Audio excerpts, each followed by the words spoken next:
You've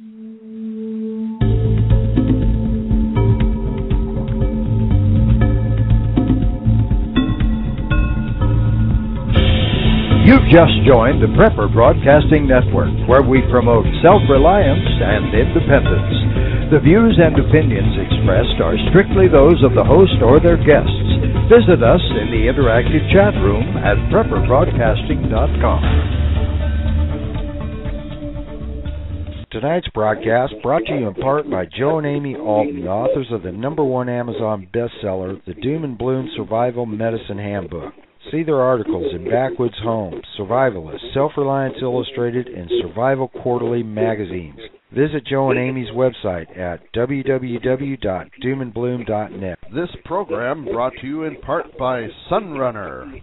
Portable, powerful, clean, silent, rugged, off-grid backup power. A Sunrunner patented renewable energy generator will get you through. Learn more at www.sunrnr.com and find your Prepper dealer.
Good evening and welcome to Preparing for Life Storms with BexarPrepper. Today is Tuesday, December 4th, 2012, and it's my pleasure to welcome you in tonight. We are on air from 8 to 9 p.m. Central Time every Tuesday on American Preppers Radio, powered by PrepperBroadcasting.com. We broadcast 12 different hosts 7 days a week. So please check out the host tab for more information, shows, and times.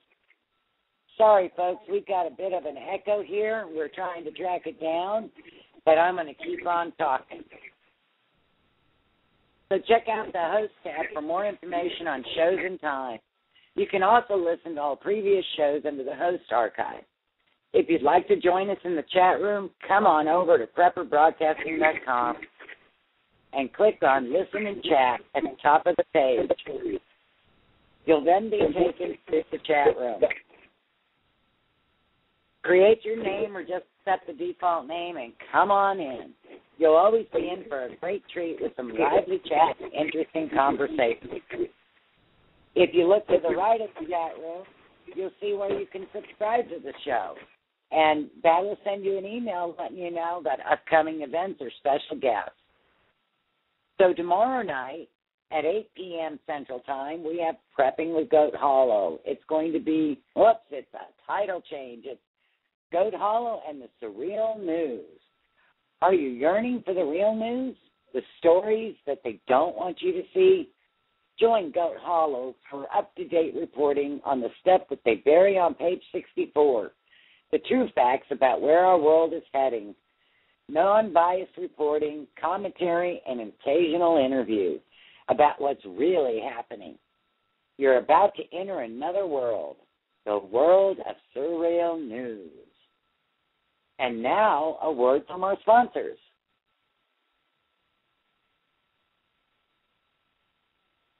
This broadcast is brought to you in part by Ozark Mountain Preparedness, providing top-quality instructional courses for people who desire to pursue a self-reliant lifestyle, whether in the wilds or right at home. Course topics include wilderness and urban survival, fur trapping, bushcraft, primitive skills, long-term wilderness living, land navigation, GPS, home disaster preparation, outdoor cooking, food procurement and storage, foraging wild edibles, and many others. Visit Ozark Mountain Preparedness at www.ozarkmountainpreparedness.com. This broadcast also brought to you in part by Emergency Essentials. Power outage, hurricanes, flash floods, earthquakes, tornadoes, solar flares, job loss, zombies, Armageddon. It doesn't matter what you're preparing for, Emergency Essentials will help. From tips for preparedness to food and water storage to ready-to-go emergency kits. Visit their website at beprepared.com and let Emergency Essentials help you prepare for, well, anything. Okay, folks, so I wanted to talk a little bit about the web for preppingbroadcasting.com. You need to really take a moment and take a look around. We've got some changes going on, like Goat Hollow show tomorrow night, and there are some really, really great shows out there. I was just on last night at 6 p.m. listening to Lana, and I'll tell you what, she puts on a great show. So please don't just come to me. Come check out all of our hosts on PrepperBroadcasting.com. And while you're at it, go to American Preppers Network and check out their things. They're part of our little group here. They promote expos, and they have contests where you can win some prizes, and they do all that kind of stuff. You can also subscribe to their newsletter, which will keep you up to date on the things that they have. So now let's go ahead and move into our show tonight. So tonight we're going to be talking about taking care of our pet after SHTF. My guest, PetPrepper from YouTube, and one of my best friends that I met on YouTube. She's a living angel. Just love her, and she loves to share her knowledge, and not just about the care of her pets. She's an amazing prepper. She's been doing it for about a year now, and it has been wonderful to see her grow and build her stocks up. And she's so willing to share her knowledge about pets. So please, let's welcome PetPrepper. Hey, Pat, welcome to the show. Hi there. Thank you so much for having me. Oh, thank you so much for giving your time to us. I know just how busy you are with your businesses and everything, so thank you for being here. Sure. I'm honored. Well, one of the things I wanted to add before we get too far into it is that Pet is not a vet, so although she'll be giving us some great suggestions and advice, unless SHTF happens and something happens to your pet, please take them to the vet. She's also been a groomer for over 21 years and has tons of experience with pets. So let's learn from her and gain knowledge from her, and let's make sure that we have what we need when SHTF happens. So, Pet, pets in an SHTF situation, are they an advantage or are they a disadvantage? Well, I would say a little bit of both. Some of the advantages would be things like protection and companionship, and probably most of all, comfort in what could be our biggest time of need ever in our lives. Another thing that I thought of just recently was if I ended up alone and in a really big disaster, and all I had was my pets, I'm going to be really pretty willing to give up because things are going to be tough, and it's going to be a whole new way of living. And all I have to do to keep on trucking along is just look at my pets and know how much they depend on me, and it's probably going to be a lot easier to get through the next day. So some of the disadvantages, the protection thing could actually probably work against us. If they notice that we're on edge, they're going to be way more alert and more on guard, and they could be barking at absolutely nothing and draw a lot of unwanted attention to us. Something else. What if they got loose? Is it going to be safe to go out and search for them? That could be really dangerous, really. Well, that's one of my biggest worries is that, I have these little yappers, and I know that they are going to be barking at everything that moves, and I don't necessarily want them to be barking at everything that moves. Is there something I can do with little yappers or even big dogs that tend to do it to kind of do now to either teach them or something that I can have on hand so that I can shut them up when I need to? Well, training is key, and if you can learn different techniques to get them to quit barking and they'll do it, that's great. You could get one of the most important things, I think it's like fourth on my list, is a muzzle. And so if you're bugging out and you have to like sleep in a tent and you don't want, your dog barking and to draw attention to you, the muzzle is going to be probably, a huge lifesaver. So, you can put the muzzle on the dog and, take it off when they need to eat or drink or whatever, but muzzles are just key, absolutely key in a situation. I love your video that you did on homemade muzzles. I just dropped the link in the chat room, folks, for you. It's PetPrepper, and just look up homemade muzzles. But, yeah, I think that is an amazing idea, and I think everyone should have one regardless because, what if you come across a dog that is injured? Wouldn't you want to use a muzzle on it? Oh, for sure, because if you're digging around at that injury, even your sweetest little princess is probably going to turn and bite you. And I work at a vet clinic, and, I see it all the time. The people come in and they're like, well, he's got this injury and he's hurt, and, but you won't need to muzzle him. Well, you do, because the last thing you're going to want in a disaster is to get bit by your dog or cat, especially a cat, because cat bites are absolutely devastating. So, another thing you could do for barking is like the shock collars. I know a lot of people don't agree with it, but if it's going to save your life, you're going to have to do what you need to do. So, yeah, Prepper Chickie says in the chat room, I need a permanent muzzle for mine. She does. Every time we're on Uvu together or Skype, her dogs are barking in the background all the time. So mine too, So. Yeah, I know. And the minute someone comes to the door, they go ape. So next question here, we've got. So it happened. All right, we've had our SHTF situation. It could be a solar flare. It could be economic collapse, civil unrest. Nothing's open. I know with your help that you're going to teach us how to be prepared. So being prepared with our pets, what would that look like? Well, it's going to look a lot better in the eyes of a prepper. I can tell you that. People that haven't prepped anything, they're going to be SOL pretty much. But hopefully you have, food and extra water, stored for your pets. The third most important thing I would say to store would be a first aid book. So, and the next thing would be a muzzle. A first aid book for pets? Yep, on whatever, if you have a bird, if you have, whatever it is, a turtle, get a first aid book on cats, dogs, horses, chickens, or learn things and write them down as you're learning them, or print them off the internet, whatever treatments that you can learn now, But the first aid books are amazing. So, well, that's great. I'm trying to get a link put in the chat room, but I just booted myself out. So, but yeah, you're right. I never thought about having a book for a pet. That would make a lot of sense because if you care about your pets, I know a lot of people are going to say, well, if my pet gets injured, then I'm just going to put it down. Sometimes you don't have that option, and sometimes, right. That pet is your protector. Well, the first aid book, I don't know if you can find the link for it.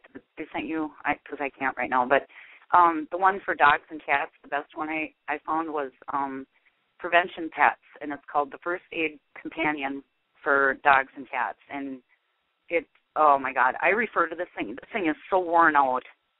It looks like an old baseball glove. I referred to this a lot, so that's a good one. But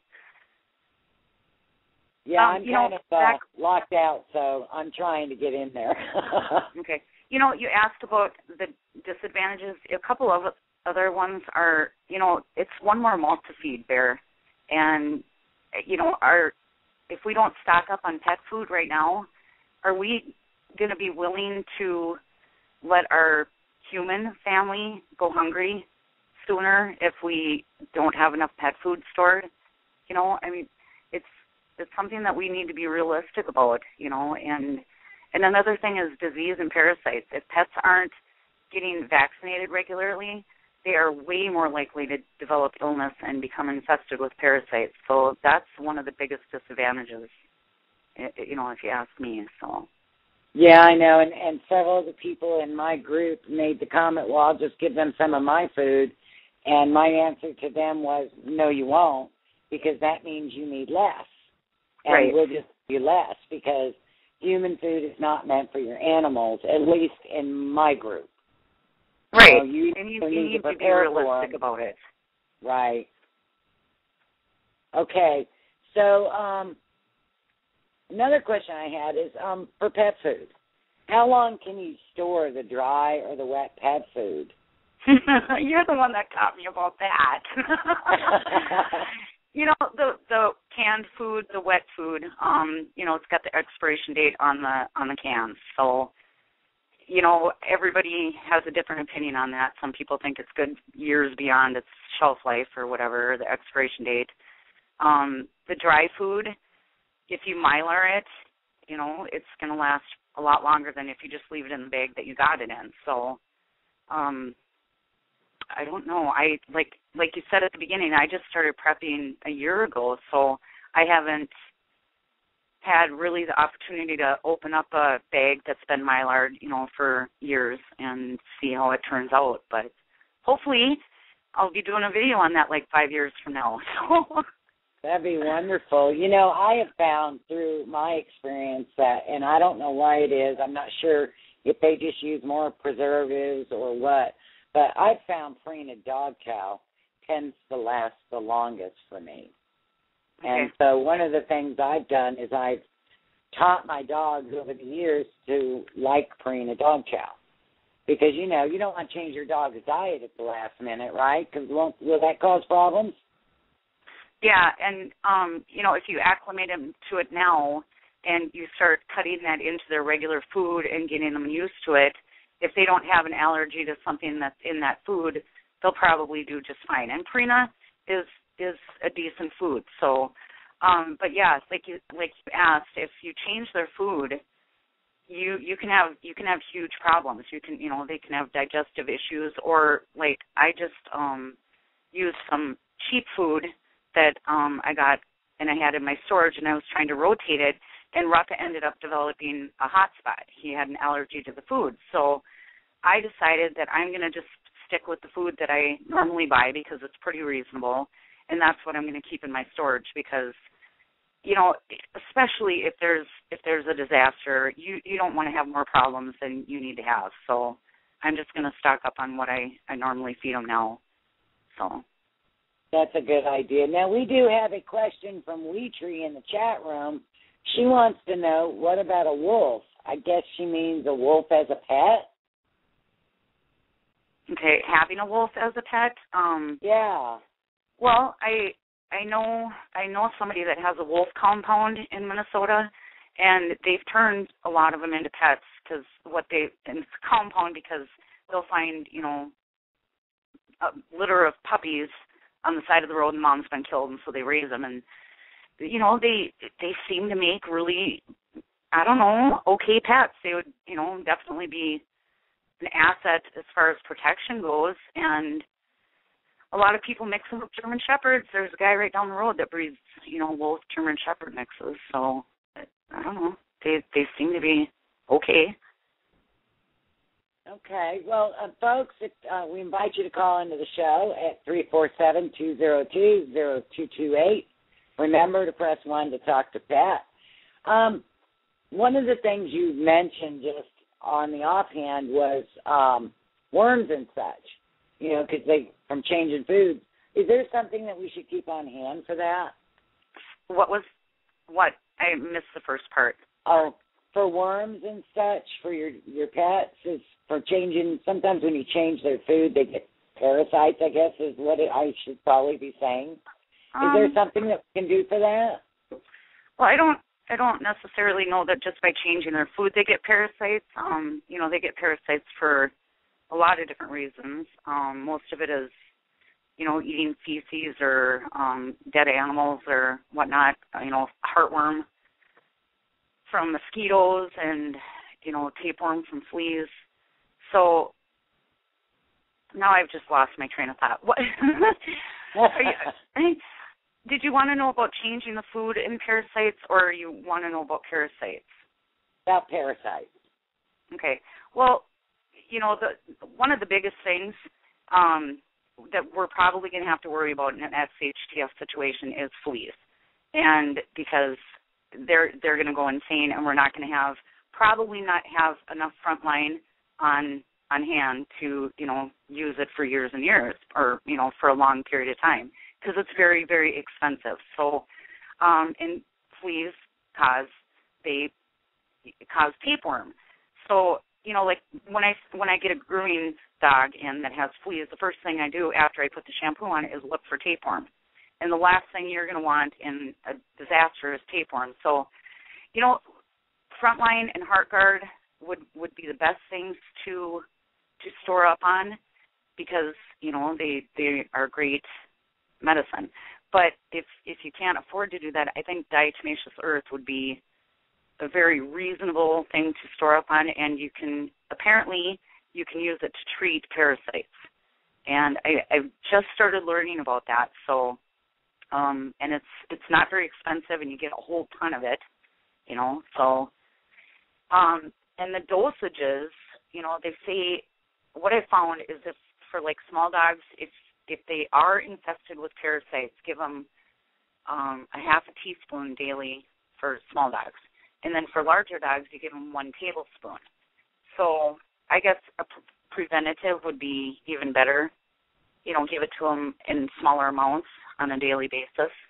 But you're going to want to keep them hydrated, because it can dehydrate them pretty easy. And you don't want them to be breathing that in, so make sure that you mix it in really good with their food. So. Oh, that's really great to know. Hey, it looks like we have Lobuck in the queue. Hey, Lobuck, come on into the show. Hey, how y'all doing? Hi, Lobuck. Hey. Hey, I've got 2 questions for you. Okay. Prepper. Liberty has got, first off, that skin condition we talked about a few times. We put her through the series of shots. We put her through the medication that you recommended, and she's still got it. A buddy of mine that is a vet tech, or has been a vet tech in the past, said it could be her food, and the different types of food as far as, I'm not slurring, AMI Texas. Whether it's a rice protein or a meat protein. Is there any truth to that? Well, I thought that her skin issue was more of a different thing, but if it continued, they could have diagnosed it wrong, and so it could be from her food. And yeah, there is some truth to that. A lot of times, what if you have 2 dogs and you're feeding them the same food, one dog may need more of something that isn't in the ingredients, and the other dog may need less of it. So you could have a problem, with both dogs for different reasons. So, I guess that's pretty much all I know about that.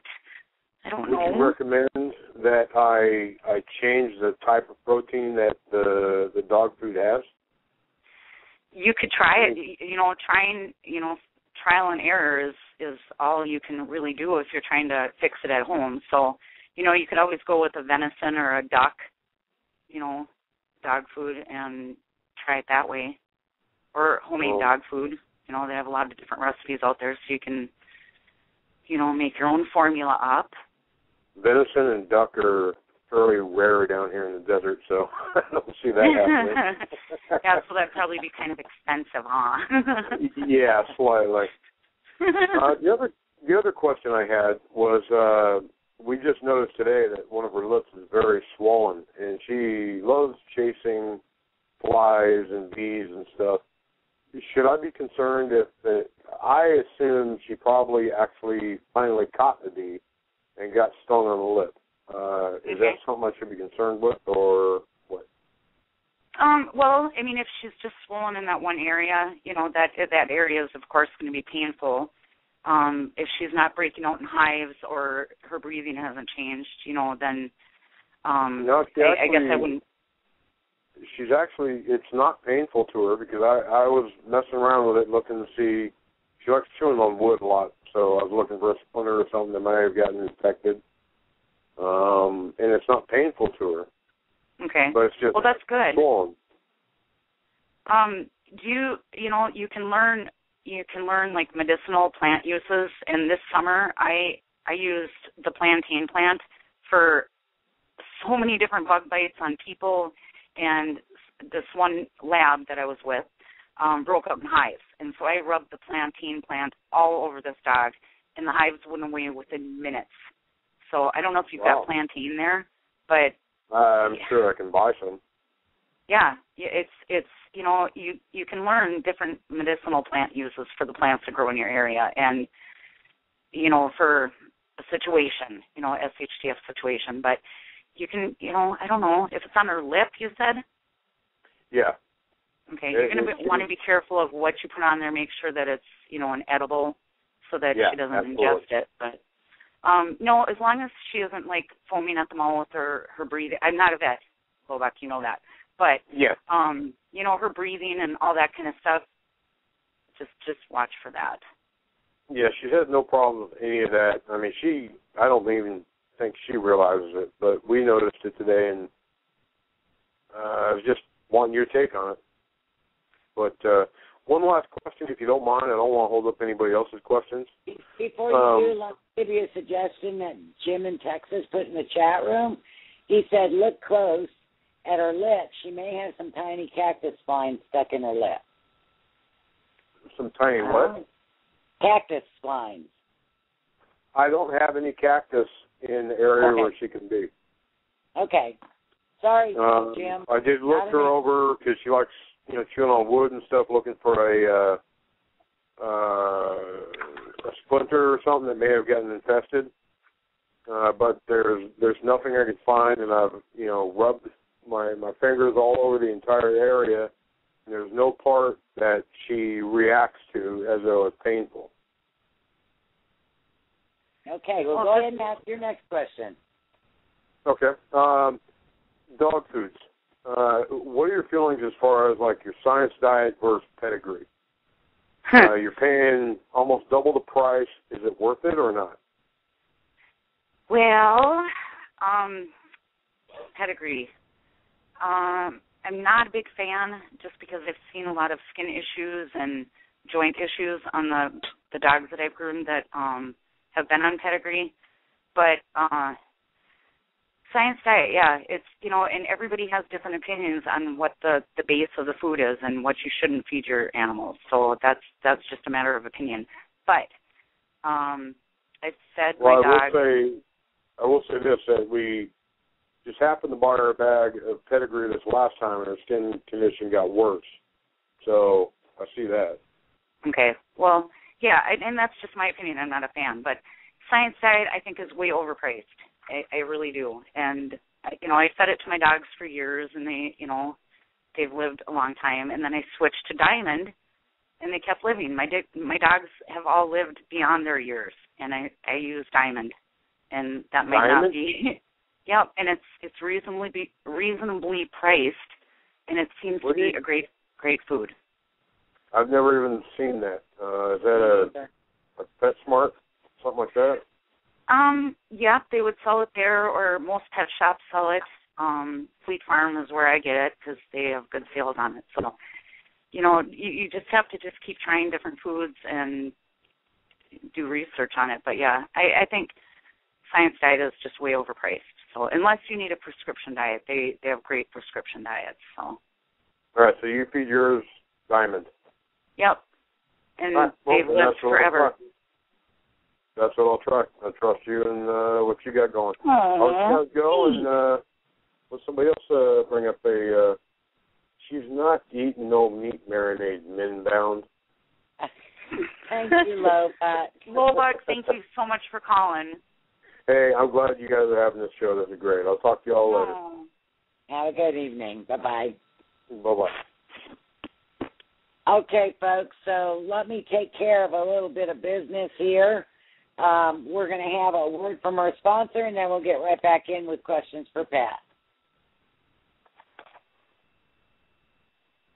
Are you storing food? Prepared families are storing food for months and years, but only have enough fuel stored for days or weeks. Stretch your fuel storage by harnessing the power of the sun with the Sun Oven. Foods can be baked, boiled, or steamed at temperatures of 360 to 400 degrees with the power of the sun. You can use the sun for 50 to 80% of your cooking, allowing you to preserve your fuel storage for rainy days.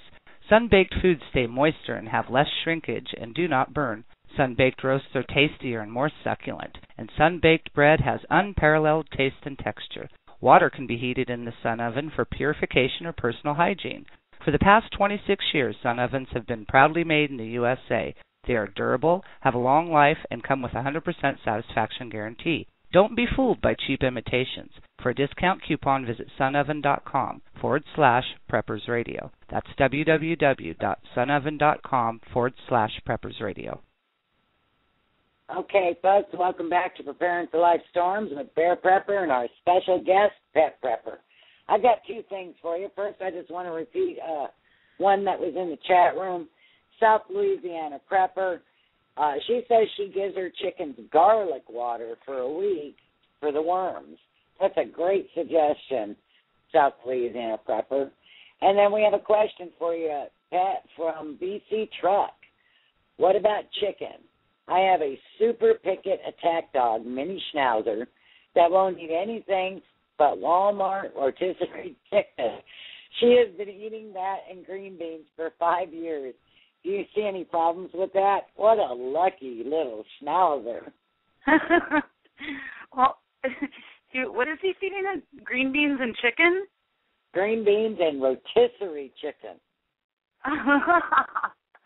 Well, I'm sure there's some nutrients that are being missed. You know, they put certain stuff in dog food that, you know. Oh, he's funny. You know, that, yeah, I would say there's some nutrients that are not in there. But, you know, people feed their dogs bacon grease every day, and they live forever. So who am I to say? Well, there you go.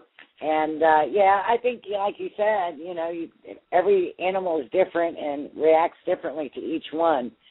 So one of the other questions that I know that I get a lot that I try to refer to you is, what are some of the disorders that we will more likely see, and what should we have on hand to treat minor discomforts and injuries? Well, some of the things that we commonly see in present day aren't going to go away if there's a disaster. So things like ear infections and skin irritations and infections, cuts, bug bites, digestive issues, parasites, poisoning, anal gland issues, dental problems, all that kind of stuff is like so commonly seen right now. So if you learn how to prevent the issues now, you're going to have a lot less problem later. Save your unused medicine. Usually when they give you ear infection medicine, they give you way too much and people overkill. And so like a lot of times when dogs come in, it looks like the people have bathed their dog in it because it just drips down the, you know, be sparingly, use it sparingly and save it. So, you know, some of the things to keep on hand, well, and for the ears, learn how to clean them. And if your dog has ear hair, learn how to remove the ear hair. But to keep on hand would be things like ear cleaner, ear powder, a hemostat, cotton balls and Q-tips. And I've recently learned, and you're going to have to help me with the word because I always say it wrong, colloidal silver is really good in aiding in, you know, curing an ear infection. I don't know much about it, and I'm trying to learn more about it, but those are some of the things for the ears. Now, for the skin, a battery-operated clipper would probably be one of the things that most people don't have stored, the other things that you can use for the skin are probably in your storage that you have stored for your people medicine stuff. Like extra gauze and that kind of stuff. But Benadine, that antibacterial soap, or the antiseptic soap, and chamomile tea bags to soothe irritated skin. So you just, cook the tea bag and let it cool and put it on there if they've got a skin thing. A needle, a syringe, gauze, tape, all that kind of stuff for skin irritations. So, and for digestive, don't be afraid to withhold the food for like 24 hours if your dog has a stomachache or diarrhea or vomiting or whatever. And a lot of people give their dogs Pepto-Bismol, and some of the professionals, the vets or whatever, frown upon it because there is an aspirin-like compound in Pepto, and so it's really, really bad for cats. But a lot of vets will say use kaopectate instead of Pepto because it's safer. So I don't know. Poisoning is another thing that we should think of. I would store peroxide and activated charcoal. You can order that over the internet, and know when to use which, because I think the rule of thumb is if it burns going down, you don't want it to come back up or something like that. But you could get a list from the poison control probably, and do some research on that. So, well, that's a great idea. I think all of us should have that on hand because we may not have poison control at some point in time. Now, right. I don't know if you can see the chat room or not, but some of them are getting pretty silly. Let me just tell you, Fuzzy T Fork says his pets are self-sustaining. And I don't know if I should repeat this, but I'm going to anyways. One will poop and the other will eat it. Silly folks in the chat room. Hey, folks, you're welcome to call in. Pat would love to answer your questions. The phone number is 347-202-0228. And remember, press 1 or you just don't be hanging on the line forever. So, let's see. I'm looking at my, SHTF, and I'm bugging out. I have 2 little dogs, but, you can have a big dog or a little dog. How far should we really expect our pets to be able to walk? Well, as far as you walk them on a daily basis, I guess. Uh-oh. Yeah. I don't walk. Me too, right? I guess that's something we should all think about doing is try to walk them now and get them used to it so we're not carrying them, right? Right. And what if, go ahead. I'm sorry. No, go ahead. Well, and like if you have little dogs, you can get those carriers, those backpack thingies, that carries your dog. And if you have 3 dogs and 3 people, you get a carrier for each person to carry a dog. And I would, get one or fit it so you can carry it on your front because chances are you're going to have a bug-out bag on your back, But I don't know, the big dogs, that's going to be the issue because Rucka is not going to want to walk very far. I know that, and I'm not carrying a 50-pound pit bull. What about pad care? Because that walking, if they're not used to it, my goodness, I know that my little Bichon, she walks down the block and she comes back limping. Is there something that we should or can do to help protect their pads? Well, the dog boots, you can. I've got 2 videos out, one on how to fit dog boots correctly so you don't go out and waste your money, and one on how to make them at home. But even, and I live in Minnesota, so we use them for different reasons than I've thought about since I became a prepper. But, even where you live and it's warm, if your dogs have to walk for any distance at all, their feet are probably going to be raw.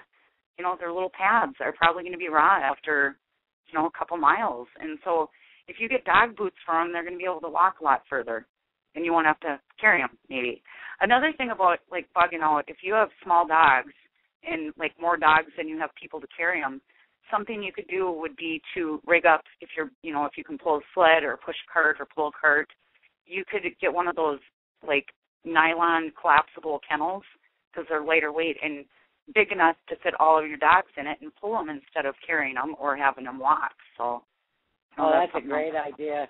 We're trying to do that, but I think my mom is bidding for the cart on the on the bug out lot. So, who knows who's going to win, the dogs or my mom? I think my mom will win. But, Chicker says apparently with Recca you just need to hold chicken in front of him. Say that again? Chicker says that with Recca you just need to hold chicken in front of him and he'll walk anywhere. Yeah, because he's become quite a little chicken killer. Yeah, they're cutting it up in the chat room. So, folks, if you're listening in and want to join us, come to PrepperBroadcasting.com. We got another 20 minutes of the show, plenty of time for you to get in on the laughs. And if you'd like to call into the show, the phone number is 347-202-0228. So it's turning out to be a really good and a lot of great information here. I know you told us about medicines on hand, but what about things like, I know you have a video on expressing anal glands, and you talk about in that, if you've never had to do it before, don't start. But are there things that we should be doing on a daily, weekly, monthly basis for our pets to help them stay healthy, so when we do have SHTF, that, we know what to do for them and we know how to keep them healthy? Is there any suggestions you could offer us? Yeah, I guess taking notes would be probably the most valuable thing that you could do, because these things might, arise later on when you don't have an issue with them now. And if there's, an EMP or whatever, we might not have the internet to go and refer to. So taking notes would be the best thing. But practicing, like, my nail trimming video that I'm going to be doing soon, practice now, because, you want to know if you absolutely need a muzzle, because that's one of the things that we have to muzzle dogs for most often is toenails. But, learn how to do it so that you're comfortable, and practicing now. And Leah says, I'm still wrapping my head around dog boots. Dog boots I think are a fantastic idea. But we have, Weetree has said, what about using utterly smooth on their pads? And then we have someone in the queue, so. The udder balm stuff, I don't know if that's what she's talking about, but I think that's more to keep their pads soft. And if your dog is going to be hiking for a long time, you want calluses on it. So if that's what she's talking about, I wouldn't recommend doing that, because you want them to get hardened up and conditioned for a long hike. Well, that's great. Now, it looks like we have Lana in the queue from the other side of a prepper's path. And if you haven't seen that show, folks, she does an amazing job. So come on in, Lana. Hi, Bexar. How are you tonight? I'm doing great. How are you this evening? I am great. I was late getting here, but you girls are putting on a fantastic show with lots of great info. And I've been in the chat, and wow, they are just, wow. It's amazing the information coming out in there. And I just want to say I feel really good, because I said the same thing in chat about the udder balm. We want to toughen up those pads, not make them smooth. And since I used to milk cows, I know what I'm talking about. That's what it is, that stuff that goes on the teeth? Yeah, they use it for that. But they sell it in the store for hand cream now, just like they, sell mane and tail for people's hair. And it does work really well, so. At any rate, what I really called to do was tell you guys you're doing a great show, and then you were talking about medicines, and they were talking about stomach upsets and, possibly a little diarrhea or something, and I just wanted to throw this out that I just learned this not too long ago, that you can feed your pets, particularly your dogs and your cats, canned pumpkin when they get into something that gives them a stomach upset, and that will help stop diarrhea. Really? That is a great idea, and I think I have recently heard something on that too, and then I just let it go. But I just thought it was an interesting thing. And my dogs pretty much can eat anything. They have ironclad stomachs. Part of the reason is many years ago we were raising a little papered beagle, and the lady that trained them taught us that when they're very tiny, when you start feeding them food, to feed them a tablespoon or so of cottage cheese when they're really little, and it's amazing what it does for their stomachs. And I have to say that dog never had an issue, nor have any of the rest of mine when I feed them cottage cheese. Wow. That's great to know. Yeah, when they're pups. So anyway, you guys have got so much information, and I'm taking up your time, so I'm going to go, but keep up the great work. And, Pat, it's so nice to see you on the show. Oh, thank you. I'm so glad you called, and I really enjoyed your show last night, and I will try to be there every Monday night. So. Oh, I love you guys. It was great when you guys called in. I really loved it. Thanks, everybody. This is a great show, and I love you guys. Happy holidays. I'll see you later. Thank you. Thank you, Anna. Yeah, folks, 6 p.m. Central Time on Monday nights, the other side of Prepper's Path. She, like I said, she does a great show, and she has some amazing guests on there. So, Pat, the chat is still going absolutely crazy because I know you're probably not watching yet because I know you. But they're into talking about, let's see, vanilla yogurt is good for, I'm not sure what, for stomach problems, I assume. What about things like yogurt? Is that something that's good? I don't know. I know people add it to their dog's food, and I'm not really sure what the reason is. I don't know about that. I don't, so I've never done it, so I have, I guess I've had no reason to research it. Prepping You has a question. How would you stop dogs from eating tissue? My 2 Maltese are, I lost it now, but my 2 Maltese are obsessed with tissue or something. Keep the tissue up high, I guess would be the best thing, but, if they tear it up and spit it out, it's, that's not such a bad thing, except it's wasting money. But I guess I would just keep it up where they can't get to it. So. And Vaping Realtor says that I heard you don't feed your dogs dairy because it gives them the run. I've had that same issue with my dogs. That they do. They get the runs if I give them dairy. But I think that's more on the dog than it might be on the dairy, but I'm not sure. What do you think there, Pat? Well, I've just heard that it's not good to give your dogs or cats. Like a lot of people think, the cat needs a saucer of milk, and I've heard that's not a good thing. And a lot of people feed them ice cream for a treat or whatever. They're just as happy with a green bean. My dog's favorite treat in the world is green beans. Rucka actually jumps and puts a seat on the counter when I'm cleaning up green beans in the summertime, and he knows he's not supposed to do that. So there's healthy treats that you can give them instead of things, like dairy. And yeah, and that's some great information there. I'm looking at my notes, and I want to just first say, folks, if you want to call in, we've got about 12 minutes left of the show, and you're running out of time. The phone number is 347-202-0228, and press 1 so that you can talk to PetPrepper before she's off the air and out of here. So, okay, I need to get something for my dogs for Christmas, and I want it to be a prepper item. What should I do? What should I get? Well, you have little dogs, so I guess I would get them those pet carriers, so you can carry them. Bigger dogs, people could get them what I like to call the dog bob, and it's a backpack that they carry, and they can carry their own food and water. That may hinder you more on your travels. After time you may have to ditch it, and your money's going to be wasted. But if you desensitize them to carrying it around and exercise them and get them conditioned to walk long distances with the dog bob on, you're going to have success. If not, you probably won't. So, or the collapsible food and water dish, that would be a great pet gift, I guess.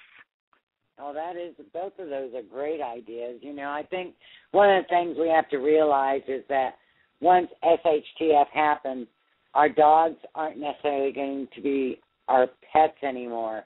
We're now going to have to turn a lot of them into working dogs because you're going to find that food is so valuable that if they can't work, then it's going to be difficult to say, okay, I'm going to go another month with no food and die because of my pet. So I think teaching them to be a productive part of your group is a good thing, and right. You can do that now, by, I don't know, having them pull something. If nothing else, I'm teaching them how to pull the cart.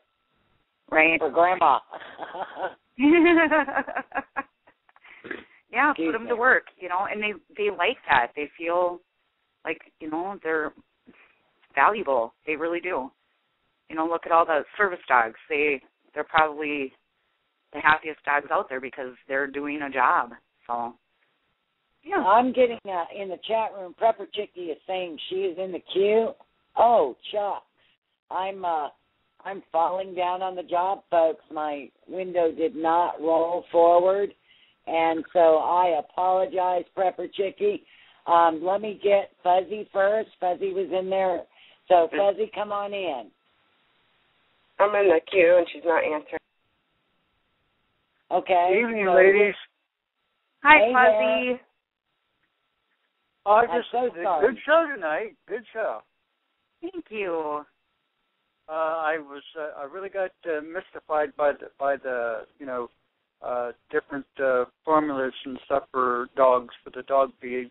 I try to buy about 14 to 20 bags of that Purina cat chow because that's what cats eat. And then I get that Purina 1 Smart Blend chicken and rice formula. It's like 34 pounds in a bag or something, and I get right around 10 to 15 of those. And then I'm good for 6-8 months at a time. I don't like to go to the store anyway. There's too many zombies at Walmart anymore. And you were talking about the tissue issue with animals and stuff, and I got that problem too. But there's a conspiracy here. The cats will go in there, they will unroll it. The dogs will go in and eat it, tear it all over the place. So you just got to keep all the doors shut and your fingers crossed, and make sure when you go in the restroom that you close the door when you come back out, or you've got a mess to clean up. There you go. Hey, Fuzzy, you mind if we bring Chicker in here, too? Because no, I you was go back ahead, on the job. Chicker, come on in, too, and join us. Okay. Hello? Hi. Hi. Oh. Hello? So what's your question tonight, Chicker? I was just wondering if you had a recipe for Chihuahua. What? I'm kidding. Really, my real question is, you could also barter, my husband said I could barter Cha-Cha for something else. But anyway, the question is, if your dogs are trained to go potty outside and you are bugging in, how would you go about that? Oh, I am so glad you asked that. That was something I don't even have in any of my notes, and I'm so glad you brought that up. Because if you, where my dogs go potty, it's outside. And if I bug in, I'm going to block all my windows off, not let anybody know that I'm here. And I'm going to try to, this is going to be my hideout. And I don't want to let my dogs out in the front yard so that people can see them. Right. So I'm really lucky in my situation because I've got this huge barn where I could bring them down to one end of the barn and have them go potty there, out back. But a lot of people, all they're going to have is their garage. So I think storing up on, the fake grass stuff and a lot of cleaner so that you can sanitize it so that they will actually go potty, because if they're not going to the bathroom, they're going to end up with, problems. So if you have to sneak your dog out to the garage, they're gonna have to learn how to go in the in the garage, and a lot of dogs just won't do it. So that's something else you could practice now. My dogs don't have any trouble going in the house. I was just going to ask that. I don't know. Sometimes I think you might be able to put a box up, and if the cats are going cat litter, the doggone dogs will sneak back there past the gate. We have a gate up there now, so they keep the dogs out of the cat treats. But I would think that they might use that. Maybe sprinkle in some wood ashes from the fireplace. That will absorb a lot of the odor too. So it's something. Maybe that's a good idea. I haven't tried it, so I don't know. It's just I'm glad that she brought up the idea of what would you do, if the pets are stuck in the house, because I never really hadn't considered that. Yeah. Okay. Well, what about pet litter? What do we do for pet litter? Dirt. You're gonna have dirt. Tore up newspaper. Mix it all up. I think it'll work. And Weetree suggested teaching she didn't say dogs, but you could teach your dogs to go in a litter pan, So and then there was another good comment. Sorry, I'm having a hard time watching the chat. And well, ladies, we are just about out of time, and gentlemen, and I thank you so much for calling in. And I am so sorry that I did not see you guys were in queue, so please forgive me. It's okay. I had 6 sisters, and I had a heck of a time getting a word in edgewise, so I'm used to it. Thank you. Well, thank you. Good show. Bye-bye. Bye. Okay, so, Pat, I want to just take a moment to say thank you so much for coming in tonight. You did an amazing job. The chat was on fire. So I wish I could have seen it. And, folks, don't forget, check out her YouTube channel. It's YouTube/users/PetPrepper. She's got some really great information there. And, again, Pat, thank you for coming tonight. Oh, thanks for having me there. It was fun. All right, folks, we're going to go ahead and close up the show with quotes, as usual. If your dog doesn't like someone, you probably shouldn't either, by Unknown. And he is your friend, your partner, your defender, your dog. You are his life, his love, his leader. He will be yours, faithful and true, to the last beat of his heart. You owe it to him to be worthy of such devotion, by Unknown. So we will see you, and you know what? I'm falling off the ball. We will see you a week from tonight, and we will have Genius in Exile on. We'll be talking about what puts the S in your SHTF. Will we get a colossal hug from Nibiru? Will the sun flare and burn us off the planet like little ants?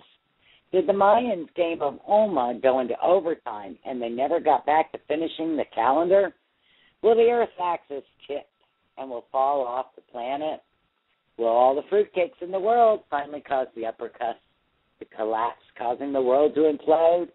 Are we in the way of hyperspatial bypass and are scheduled for demolition? So, yes, it's going to be a fun night, a lot of laughs. So, for now, you can find more from me on YouTube and on Facebook and also here every Tuesday on PrepperBroadcasting.com. Thank you for spending your valuable time with me. Good night and blessings.